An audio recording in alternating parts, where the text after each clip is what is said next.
some of the major issues? The judiciary is so important in the stabilization and the equity of any community.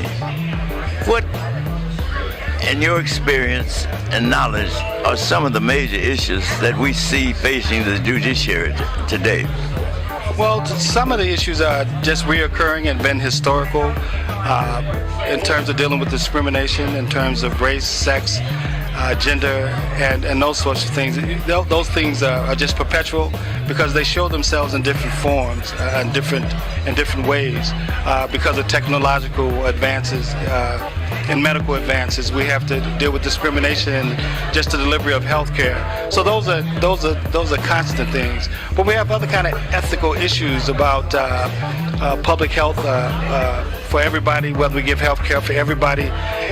The kind of ethical issues raised by the advances in medicine, about transplants, about cloning, and those sorts of issues. Those are issues that judges will have to deal with in the future, just how far is too far, and whether a person has a right to certain treatments or certain advances, and whether the government has a right to withhold those advances just because they're the government. So those are some issues that are new issues on the horizon that the judiciary will have to deal with. Now, when I was teaching, I used to take my classes to the courts. Judge Strayhorn and others, and they would be very glad that I had brought students to their courts to listen to the processes of the judiciary. Is that still permitted, and would you have any reluctance on something like that?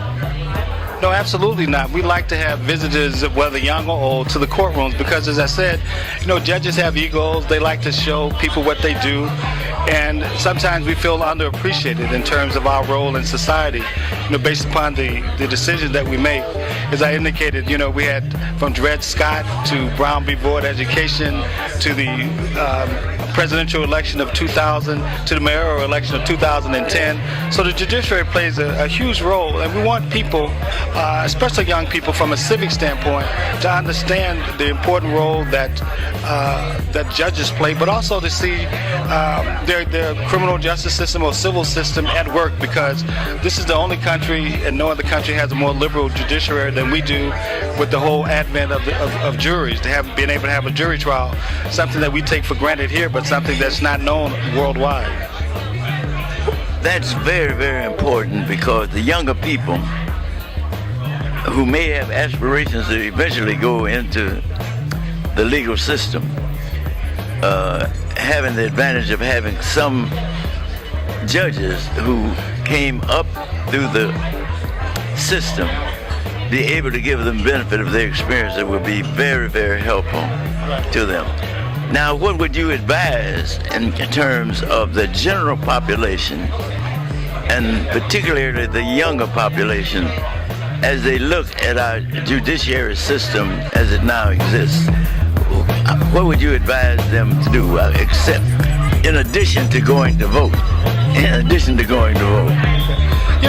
Just become aware of judges and the importance of judges and participating in the electoral process. One of the things that I'm really disappointed in the younger people, as I see, is the participation in the process, not only the executive branch and legislative branch, but particularly with the judicial branch.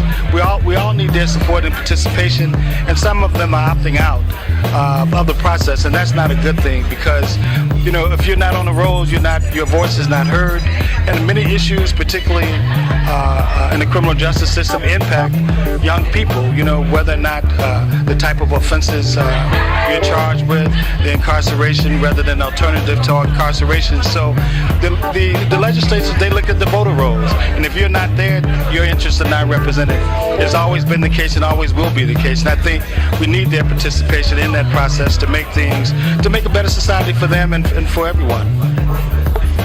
Because of that fact that you've just expressed, what would you recommend for persons like myself, lay people, who want to see the judicial system be the best that it can be in the whole world and in the history of this world.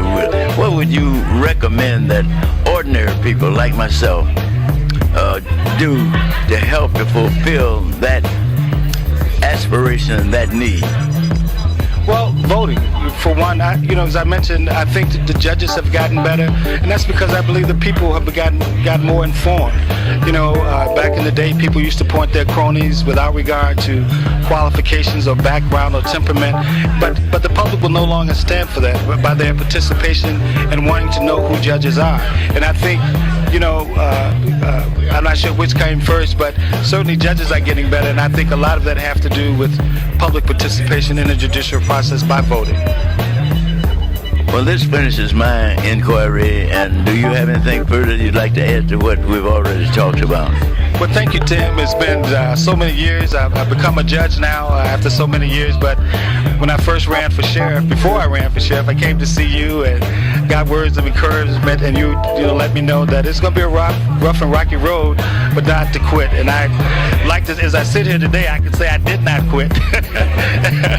Ever. I did not get discouraged, because I think the message that I brought and the qualifications that I brought and put before the public, were something good. And I'm grateful for the advice that you gave me then, because I think if I had not heard that, I'm not sure what I would have done. But I'm glad I just kept on, until right now I'm a judge, and I feel good about that, and no small part to you. Thank you so much for the compliment.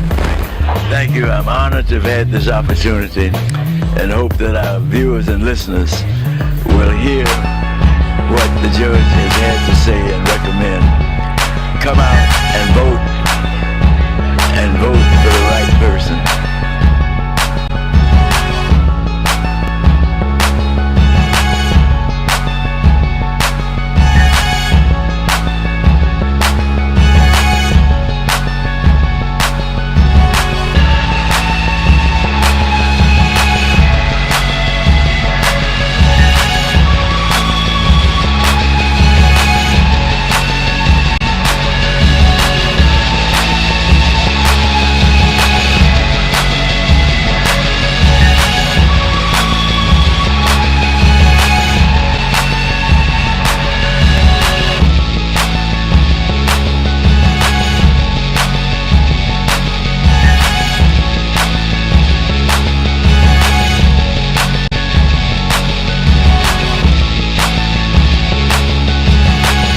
Experience, integrity, justice. Vote Judge Tommy Brewer.